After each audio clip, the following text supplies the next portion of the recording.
Bom, gente, aqui a gente vai falar das duas cidades, no caso, as duas polis mais importantes da Grécia Antiga, que foram elas, Atenas e Esparta. Cada uma tem uma característica bem marcante e a gente vai entender um pouquinho de cada uma delas agora. Bom, como eu falei para vocês, né, essas duas cidades foram bem marcantes. Para vocês terem uma ideia, né, vou começar a focar aqui em Esparta, porque Esparta ela foi fundada pelos dórios, certo? Por volta ali do século 11 a.C. Então, seus governantes, eles se submeteram à população ali masculina e rígida. Então, por isso que a gente fala que Esparta ela tem ali uma característica militarizada. Então, Esparta, gente, tinha ali uma sociedade dividida em 3 grupos, tá certo? Aí eu vou colocar aqui para vocês quais eram esses 3 grupos. Bom, esse grupo estava dividido em espartíatas, períocos e ilotas. A gente vai começar a falar um pouquinho dos espartíatas, que é esses que estão aqui logo em cima, né, da pirâmide. Deixa eu destacar para vocês aqui. Bom, deu para ver? Bom, gente, esses também eram chamados de espartanos. E eram eles que faziam parte da elite da sociedade. Então, eram os descendentes diretos dos dórios e eram grandes proprietários de terras e tidos como os verdadeiros cidadãos de Esparta. Então, eles representavam cerca de 10% da população e se consideravam superiores aos demais moradores da polis.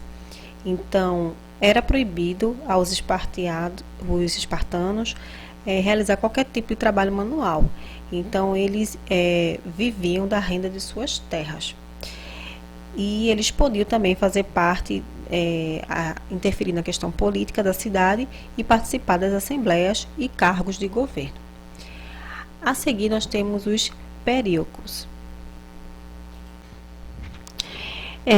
Eles eram antigos habitantes das regiões conquistadas pelos dórios, que não se combateram os invasores. Então, assim, os períocos, eles viviam na periferia das polis. Eles eram livres e tinham a obrigação de se alistar no exército. No entanto, eles não tinham todos os direitos de cidadania, que eram os privilégios que os espartanos tinham, por exemplo. Então, eles não podiam participar do governo e tudo mais, né? Então, o que acontecia? Devido a isso, muitos deles se dedicavam ao comércio e à manufatura, uma vez que essas atividades eram proibidas para que fossem praticadas pelos espartanos, certo? Agora a gente tem aí os ilotas. Bom, traduzindo, os ilotas eles eram prisioneiros de guerra. Então, assim, quando os dórios eles invadiam, né, ou eles invadiram a Península Balcânica, eles tiveram ali a vitória e fizeram daquelas pessoas seus reféns, ou seja, eles foram submetidos a ser escravos. Então, os ilotas eles trabalhavam nas terras dos espartanos e eram obrigados a dar metade de tudo que eles produziam. Então, isso gerava uma insatisfação muito grande e muitos deles se revoltaram com os espartanos. Então, essa aí é a classificação da sociedade espartana, certo? Agora vamos ver como é que estava organizada a política em Esparta. Aí nesse quadro vocês estão vendo aí uma divisão que tinha toda uma organização, certo? Com relação à política espartana. Primeiro, os espartanos do sexo masculino, com mais de 30 anos, é que podia participar da política. Eram essas pessoas que faziam parte das 3 instituições de governos que existiam nas polis, que eram elas, a Ápela, o Eforato e a Jerúsia. Então, cada instituição dessa tinha uma função específica. Aí, vamos começar pela Ápela. O que era que instituía, né? Então, assim, nessa instituição participavam todos os cidadãos de Esparta, ou seja, os espartanos. Eles elegiam os membros do Eforato e da Jerusa e podiam também elaborar as leis, mas essa aprovação das leis deveria também passar pela Jerusa, ou seja, dependia da Jerusa para poder ser aceita ou não. Então, nesse caso, o poder da Ápela ele era meio que limitado. Em seguida, a gente tem o Eforato. O Eforato ele era formado por 5 cidadãos que eram eleitos para um mandato de 1 ano, e esses cidadãos eram chamados de éforos. Eles que realmente governavam a cidade e fiscalizavam as ações e as leis decretadas pelos reis. Por fim, a gente tem a Jerúsia, que tinha ali 28 cidadãos, esses eram maiores de 60 anos e eram os mais poderosos de Esparta. Então, assim, seus membros eram vitalícios, seus cargos eram vitalícios, ou seja, para sempre, eles ficavam lá até morrer. E eles eram quem criavam as leis e julgavam os crimes e aprovavam ou rejeitavam as leis encaminhadas pela Ápela, né? Em Esparta também havia 2 reis vitalícios e hereditários, e o governo era conhecido como diarquia. Eles eram chamados de diarcos, um cuidava da vida religiosa e o outro cuidava da questão militar da cidade. Certo? Os diarcos também eles presidiam dentro da Jerúsia, certo? Então, só para a gente entender como era organizada essa política. Agora a gente vai ver um pouquinho sobre a formação militar mesmo, como era organizada a formação militar, esses guerreiros que eram formados por Esparta, a partir de que momento eles já eram separados. Então agora a gente vai ver um pouquinho. Vou mostrar algumas imagens para vocês, tá certo? Da formação do exército espartano também, tá bom? Bom, agora a gente vai falar um pouquinho sobre a formação dos guerreiros espartanos. Então vejam só, até os 100 anos, os meninos eram criados pelas suas mães. Elas os deixavam andar descalços para que os pés ficassem bem calejados. Isso já era uma preparação para que eles se tornassem grandes guerreiros. Então, o que acontecia? A partir de então, eles passavam a viver com outros garotos da mesma idade e acompanhados de membros do governo. Então, existiam acampamentos onde eles aprendiam a ler, a escrever, a contar, e no restante do tempo eles praticavam esportes e recebiam instruções militares e treinavam para sobreviver no mato. Depois eles passavam por uma espécie de, como se fosse uma passagem de nível, que era chamado de críptia. Eles iam para a críptia a partir de 16 anos. Então passavam por uma série de provas e levantavam de madrugada, armavam-se de punhais, de ferramentas, de armas, né? E iam em busca da caça, que quem era nesse momento a caça eram aqueles escravos que eu falei para vocês, que eram chamados de ilotas. Então, a regra era trazer a cabeça de um ilota e sobreviver na mata fechada.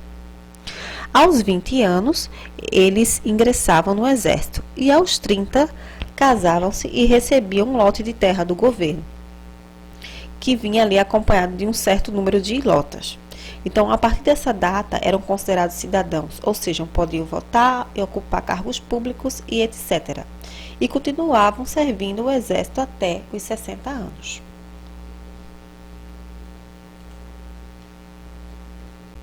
Deu para entender como funcionava?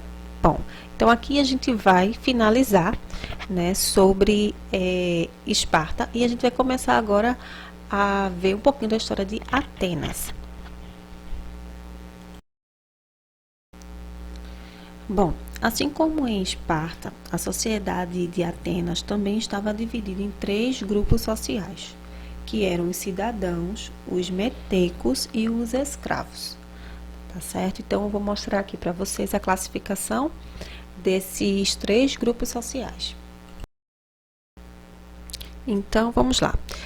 Vamos começar aí pelos cidadãos, né? Os cidadãos eram a minoria da população ateniense e eles desfrutavam de direitos civis, políticos, militares e religiosos. Entretanto, nem todos os homens livres tinham o direito à cidadania. Então, para ser cidadão, era necessário que o pai também fosse, né? Então, cabia aos cidadãos a tarefa de cuidar da vida religiosa de Atenas.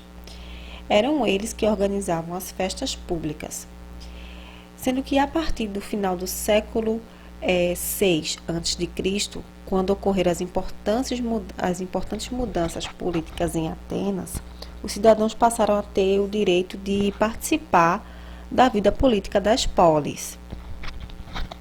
Então, essa era a função aí dos cidadãos. Em seguida, nós temos aí os metecos. Então, esses eram formados por ex-escravos que conseguiram a sua liberdade e também por estrangeiros que viviam na cidade, ou seja, ex-escravos e pessoas que vinham de outros locais para a cidade de Atenas. Então, para os atenienses, eram considerados ali estrangeiros aquelas pessoas que não pertenciam à polis. Lembrando, gente, que polis era a cidade, tá certo? E existiam várias polis. Então, seguindo, os metecos não podiam ser donos de terra e não tinham direitos civis e nem políticos assegurados.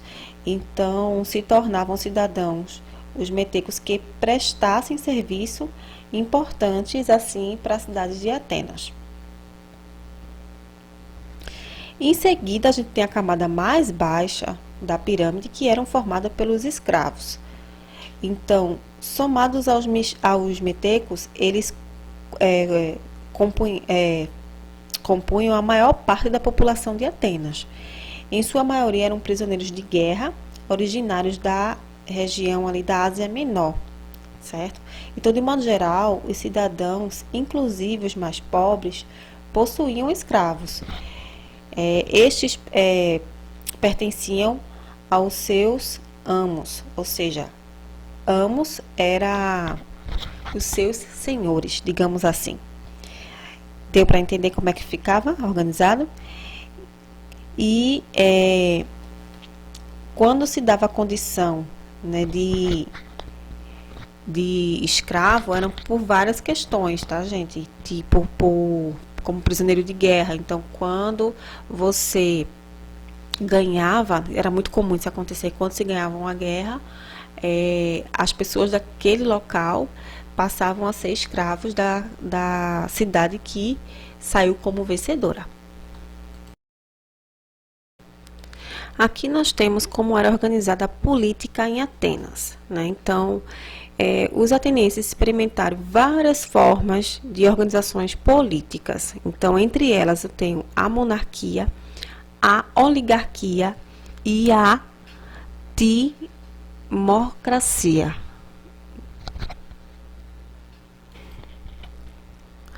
Sendo que, com o tempo, esse tipo de política começou a se enfraquecer e perder o poder.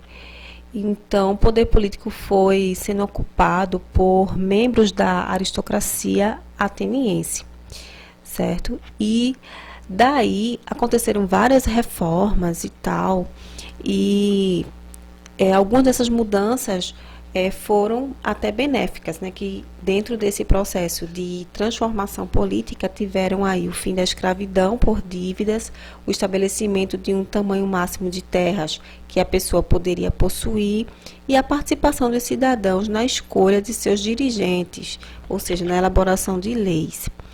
certo? Que pouco tempo depois começou aí a surgir um novo modelo político, que foi justamente a democracia, que a gente vai conhecer agora, né? Porque a Grécia é conhecida como o berço da democracia. Bom, mas antes da gente falar da democracia, a gente também tem que ver um outro tipo de governo que aconteceu na Grécia, que foi a tirania, tá bom? Mas vamos focar na democracia, porque ela foi a que mais se destacou dentro dessa questão aí, política, certo? Então, assim, o governante desse período em que a Grécia estava se tornando uma democracia, o nome dele era Clístenes. Então, essas mudanças políticas promoveram ali um completo declínio na aristocracia de Atenas. Ele estabeleceu ali direitos iguais para todos os cidadãos livres e nascidos em Atenas, de modo que as pessoas pudessem participar da vida política dentro da polis. Então, começou aí, né, as primeiras mudanças. Então, essa mudança de participação do povo ficou conhecida como democracia, que no grego demos significa povo e cracia, governo. Então, na democracia ateniense, os cidadãos elaboravam e discutiam as leis em Atenas e decisões eram tomadas coletivamente. Então, o poder estava dividido entre 3 instituições, que são elas: o Bulé, que era uma assembleia que se encarregava de elaborar as leis; a Eclésia, que votava as leis que eram escolhidas por estratégias, né, encarregados, e fazia com que as leis fossem executadas; e a Hielia, que era o Tribunal de Justiça da época. Pronto, então aí a gente tem aí a forma de governo da democracia de Atenas. Mas as eleições dentro da cidade de Atenas, já no período da democracia, existiu várias fraudes. Não quer dizer que foi uma democracia tão perfeita, sem problemas nenhum, certo? Então, a gente vê aí, né, que Atenas teve o seu esplendor, mas também teve aí momentos bem críticos na história. Bom, gente, Atenas e Esparta, cada um possuía, né, a sua forma de governo e tudo mais, porém, os conflitos que foram acontecendo fez com que as cidades se tornassem cidades enfraquecidas. Então, as constantes guerras que existiam entre as polis provocaram ali, pouco a pouco, o seu enfraquecimento. Então, isso facilitou para que o território fosse invadido, né, pelos macedônios. Então, era um povo que vivia ali no norte da Península Balcânica e que também falava a mesma língua, né, que falava grego também. Então, o Império Macedônio invadiu, né, a região da Grécia e dessa forma o rei, né, Filipe II, fez com que as polis elas fossem unificadas. Então ali a soberania dessas cidades-estados, que até então era excepcional, passaram ali a viver dependente uma das outras e não mais individual, como a gente tinha visto no começo da história, onde cada uma tinha sua política, sua religião e etc. Então ali houve uma unificação, tá certo? Então se formou ali o Império Greco-Macedônio, a partir do momento que Filipe passou a governar. O sucessor de Filipe foi Alexandre. Alexandre tinha apenas 20 anos e assumiu ali o reino.